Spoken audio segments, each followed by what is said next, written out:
Switch statements are extremely popular simply because they're just so easy to read and they're so easy to follow. So I'm just going to mention them here in this short video. Make sure you're familiar with these things, whether you use them a lot or not. Make sure you're familiar with the syntax going into the exam. Switch statement provides very similar functionality as the cascading if statement. And if you're working with an identical expression that's being used in every else statement, cascading if can be rewritten as a switch statement, and the switch statement is much more efficient and much more readable. So 6 months from now, when you have to go back in there and either troubleshoot the code, change it, do something to it, you don't have to wonder, what kind of sinus medicine was on that day when I wrote this stuff. The switch statement makes it much, much easier to follow. So let's just take a real quick look at the syntax on the switch statement.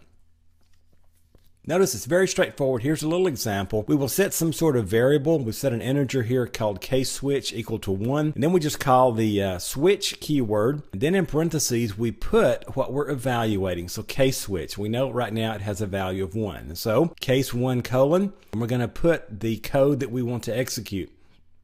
And then we can put as many lines of code as we'd like. And then we will have to put a break. Talk about that in just a moment. A break, a go-to case, or something. Then case 2, if case_switch was equal to 2, then we would execute this code and this. And then default, if neither of these are found to be true, then the default is going to be applied and we would get this statement executed, and then we would break. And then of course you'll notice this is within blocks. Now one thing to remember about the switch statement: if no case label contains a matching value, control is transferred to the default section. Watch for that on the exam. If there is no default section, no action is taken and control is transferred outside the switch statement to the next line of code. That's the one to watch for, especially on the exam. Now, keep in mind, C# with the switch statement does not allow execution to continue to kind of fall through the various switch sections down to the next like some languages do. So execution of the statement list in the selected switch section begins with the first statement and proceeds through the statement list, usually until there's a jump statement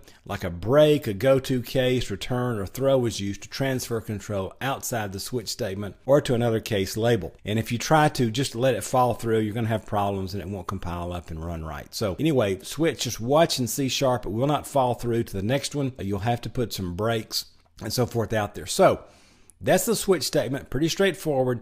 Just open up a simple little thing. I'm not putting code examples in here. Just open up Visual Studio, play with the switch statement just a little bit and get comfortable with it before you go set the exam, especially if you don't use these very often.